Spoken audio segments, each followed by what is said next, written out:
अगर भारत को V2 power मिल जाता है तो इससे भारतवासियों के लिए काफ़ी फ़ायदा होगा।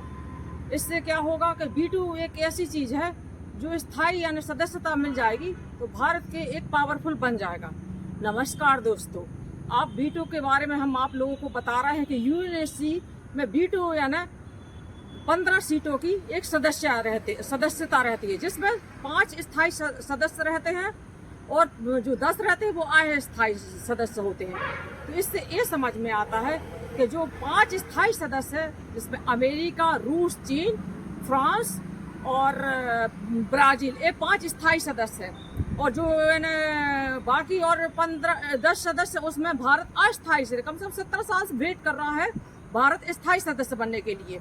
तो इससे ये समझ में आता है कि अभी यानी जो चीन है अभी तो खुलकर यानी भारत का समर्थन कर रहा है, लेकिन वो ये है कि जब भी हमेशा यानी V2 की सदस्यता की यानी वो आती है बात, तो हमेशा से ही चीन है ना इसमें इसका इस्तेमाल करता है, जिसके एक यानी ऑब्जेक्शन करने से V2 यानी हट जाता है। तो उससे यानी कोई भी चीज़ यानी आदमी यानी उसको कोई भी सरकार यानी कोई भी यानी मतलब कंट्री के लिए ठीक नहीं रहती है। 5 जो सदस्य रहते हैं, स्थायी सदस्य रहते हैं यूएनएससी के, उसमें उनका ज़्यादा पावर रहते हैं। पूरी दुनिया में 5 जो सदस्य स्थायी, उनकी ज़्यादा ही यानी दुनिया में उनकी ही सदस्यता चलती है। यूएनएससी क्या, यूएनएससी एक ऐसी चीज़ है जो 5 सदस्य हैं। और किसी भी देश में अगर यानी जो युद्ध हो रहा है यानी जो सैनिक का भी चीज़ है, कोई भी जो है ना कोई भी कंट्री पर प्रतिबंध भी लगा सकती है, जिसमें अमेरिका शुरू से ही इसमें पावरफुल रहा है। तो अमेरिका कभी नहीं चाहेगा कि हाँ ना भारत है ना एक स्थायी सदस्य न बने। तो इससे ये समझ में आता है कि जो है ना भारत एक बढ़ती हुई अर्थव्यवस्था है, जो जापान को छोड़कर यानी आगे बढ़ी हुई है, जो चौथी अर्थव्यवस्था बन गई है। तो इससे समझ में आता है कि भारत एक जनसंख्या आबादी वाला बहुत बड़ा देश है। उसी तरह से रूस एक ऊर्जा के आकार में, ऊर्जा आधार का जो तेल वगैरह रिफाइन का होता है, उसमें बहुत बड़ी यानी और सैन्य शक्ति में यानी रूस बहुत आगे है। और उसी तरह से चीन दुनिया की दूसरे नंबर की सबसे बड़ी अर्थव्यवस्था है। तो चीन हालांकि अभी काफी भारत का समर्थन कर रहा है। जो है हमेशा से चीन से गलवान घाटी पे युद्ध हुआ था 2020 में, उसमें हमारे भारत के कम से कम 20 जवान शहीद हो गए थे। तो उससे हमेशा ही यानी मतलब जो 7 साल में SCU की बैठक हुई जयशंकर के द्वारा, तो उसमें जो हमारे प्राइम मिनिस्टर SCU में गए थे, उससे काफी यानी थोड़ा राहत मिली है। यानी चीन खुलकर भारत का समर्थन कर रहा है। तो इससे समझ में तो आता है कि चीन भरोसे के काबिल नहीं है। लेकिन है ना जो 2020 में जो हमारे जवान सभी शहीद हुए थे 20, उससे ये समझ में आता है कि अभी है ना कुछ यानी भारत सरकार को इस तरीके के फैसले लेना पड़ता है कि मजबूरी में भी हो जाता है कि अपने देश हित को, राष्ट्र हित को प्रथम रखने के लिए अभी इसमें ये डिसीजन ली गया है, जिसमें RIC आप क्या जानते हैं? RIC यानी रूस, इंडिया और चाइना, अगर ये त्रिकोणीय बन जाएगा, अमेरिका की नींव वैसे ही हिल जाएगी। क्योंकि अमेरिका जो सुपर पावर जो हमेशा से भारत पर शासन किया है, ब्रिटेन लोगों ने हमेशा जो शासन किया है, वो कभी नहीं चाहेगा कि भारत एक स्थायी सदस्य बने। लेकिन हाँ, भारत के लिए स्थायी सदस्य बनना बहुत जरूरी है, क्योंकि वैश्विक स्तर पर भारत बहुत आगे बढ़ चुका है। तो पूरी दुनिया में भारत का डंका बज रहा है। उसी तरह से अपन को ये भी समझ में आता है भारत किसी भी क्षेत्र में किसी भी कंट्री से कम नहीं है, जिसमें 186 देशों ने यानी भारत का समर्थन किया हुआ है, जिसमें इसको V2 पावर मिलना चाहिए। तो हाँ, आप ये समझते हैं V2 पावर बहुत जरूरी है, क्योंकि कोई भी देश में जैसे रूस यूक्रेन का ये तो जानते हैं, जो रूस यूक्रेन का युद्ध चल रहा है, जिसमें रूस है ना जो कच्चा तेल भारत से खरीदता है, भारतवासी जो रूस से कच्चा तेल लेते हैं, उससे अपना भारत की रिफाइन कंपनी होते हो के यूरोपीय देश को जाता है, साउथ अफ्रीका को जानता है। इससे ये समझ में आता है जो हमेशा अमेरिका है, जो नाटो देश है ना, उसको इजराइल को समर्थन करते हैं, ना कि रूस के लिए करते हैं। तो इससे समझ में आता है कि रूस भी अच्छी तरह से समझ गया है कि अमेरिका भले ही सुपर पावर देश है, लेकिन रूस भी किसी भी सैन्य शक्ति से पीछे नहीं है, और परमाणु शक्ति में भी रूस बहुत आगे। उसी तरह से चीन भी बड़ी बहुत इकोनॉमी की है। और भारत भी वैश्विक स्तर पर आर्थिक और राजनीतिक कैरियर में बहुत आगे जान रहा है। पूरी दुनिया ये समझ रही है कि भारत एक उभरती हुई शक्ति है। एक बहुत बड़ी शक्ति बनने को। इसलिए भारत को वीटो तो मिलना ही चाहिए। बहुत सी कंट्री ऐसी हैं जैसे तुर्की है, सऊदी अरब, ये कभी नहीं चाहेंगे कि भारत को वीटो को वो मिले, यानी समर्थन मिले। लेकिन हाँ, भारतवासियों को ये समझना चाहिए हमारे देश के लिए वीटो बहुत यानी जरूरी है, क्योंकि जो आतंकवादी देश पाकिस्तान है हमेशा से हमारे LOC पे जो यानी इसकी यानी वो उल्लंघन करता है, उससे ये भी है कि अगर स्थायी सदस्य बन जाता है वीटो का, तो उसमें हमें किसी भी तीसरे देश की यानी मतलब जरूरी नहीं है बोलने का। इसका यानी भारत सरकार खुद फैसला ले सकती है, क्योंकि ऐसा होता है जब कोई भी युद्ध होता है तो अमेरिका के जो राष्ट्रपति डोनाल्ड ट्रंप हमेशा ही टांग अड़ाते हैं। अगर स्थायी समस्त सदस्यता वीटो में यानी भारत को मिल जाती है तो भारत यानी जो कश्मीर का मामला है उस पर हमेशा अपना डिसीजन खुद ले सकता है। जिसमें जो अभी भारत और पाकिस्तान का जो युद्ध हुआ था उसमें हमेशा डोनाल्ड ट्रंप क्या बोलते हैं कि हमने मध्यस्थता कराई, तो ऐसा तो है नहीं है। इसके लिए भारत सरकार खुद लेने में डिसीजन स्वतंत्र है। उसी तरह से इससे ये समझ में आता है कश्मीर हमारा भारत का एक अहम हिस्सा है, जिस पर हमेशा ही यानी जो अमेरिका है पाकिस्तान का समर्थन करता है।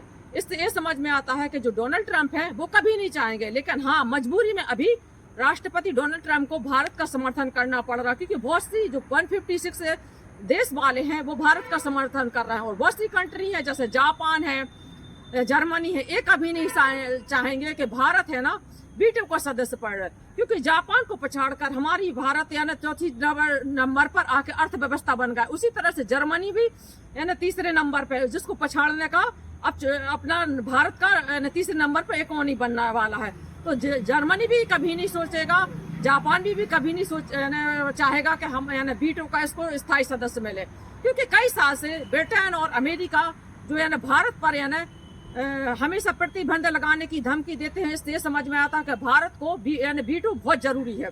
तो हमें भी ये समझना चाहिए आज भारत एक इतना ताकतवर देश बन गया है, जिससे हमारे लिए कई कंट्रियां जो कम से कम चीन है अभी भारत का समर्थन कर रहा है। वो इसलिए कर रहा है कि अमेरिका है ना, अमेरिका को वो नापसंद करता है, क्योंकि अमेरिका यूरोपीय देश है जो यानी हमेशा ही भारत पर गंदी नजर रखते हैं, क्योंकि वो जानते हैं कि अगर भारत हमारे आके यानी बाजू में बैठेगा तो वैसे ही यानी मतलब जो अभी 70 साल से अमेरिका यानी सुपर पावर बना हुआ है, तो वो ये नहीं चाहेगा कि जो हम इस भारत आएगा तो भारत यानी एक उभरती हुई अर्थव्यवस्था है और दुनिया में अपना डंका बजा रहे हैं। तो अमेरिका के जो राष्ट्रपति डोनाल्ड ट्रंप अभी तो खुलकर समर्थन कर रहे बहुत सी कंट्री कर, इसलिए उनको समझ में आ रहा है। लेकिन जब 20 में जब जो बाइडेन की सरकार थी, जब ये प्रस्ताव लागू हुआ था कि हाँ भारत को स्थायी सदस्यता मिलना चाहिए, लेकिन है ना उस टाइम पे फिर उन लोग की सरकार गिर गई, तो फिर डोनाल्ड ट्रंप बनकर आए। तो डोनाल्ड ट्रंप तो यू टर्न लेते हैं।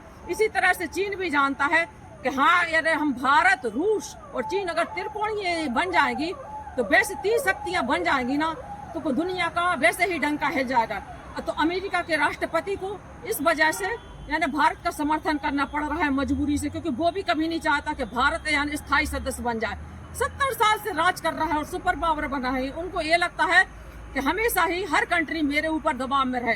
तो अगर भारत स्थायी सदस्य बन जाता है यानी वीटो का, तो भारतवासियों के लिए बहुत गर्व की बात। इसीलिए यानी भारत ने भी ये सोचा है कि यानी अब हमें चीन का साथ देना चाहिए। जो RIC बनेगा उसमें त्रिकोणीय बन जाएगी। जो जयशंकर है ना US गए हुए हैं, तो वहां पर भी उनका ये बोलना है कि कई कंट्रियों से बोलना है, उन्हें कई कंट्रियों में घूम घूम कर बोला है कि हमारे लिए हमारे देश के डिसीजन लेने में हम लोग स्वतंत्र है।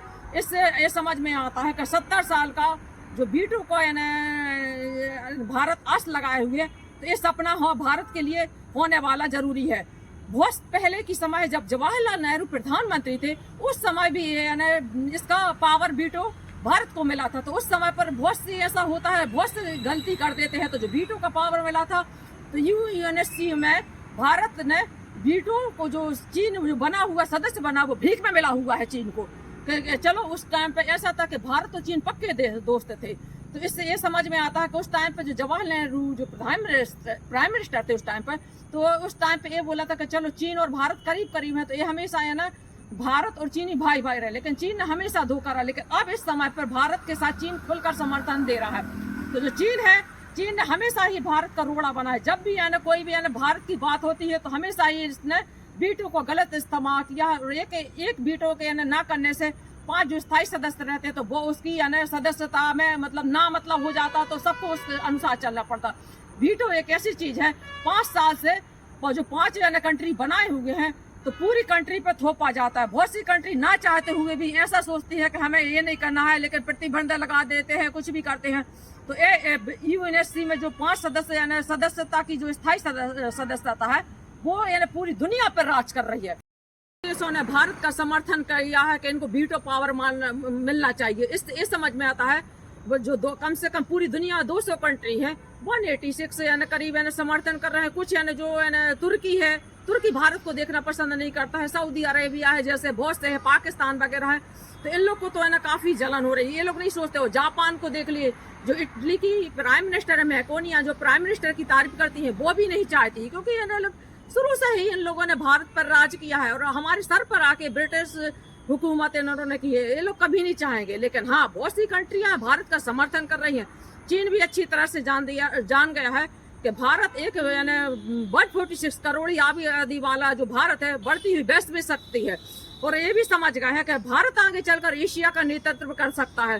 तो इससे समझ में आ रहा है कि अमेरिका से चीन डरा हुआ, इसलिए भारत का समर्थन कर रहा है। लेकिन भारत सरकार ये भी देख लीजिए कि चीन हमेशा लद्दाख पर, अरुणाचल प्रदेश पर हमेशा रोड़ा करता है, लेकिन अभी हाल फिलहाल बहुत सा समर्थन चीन कर रहा है। इसलिए हम सभी दोस्तों को ये सोचना चाहिए, भारत को वीटो पावर मिलना ही चाहिए। हमारे लिए, भारत के लिए स्थायी वीटो यूएनएससी में ये प्रस्ताव पास होना ही चाहिए। हम भारतवासियों के लिए बहुत गर्व की बात है कि जो 5 स्थायी सदस्य बने हुए उसमें हमारे भारत का डंका बसे और हमारा भारत एशिया का नेतृत्व करे। जय हिंद, जय भारत।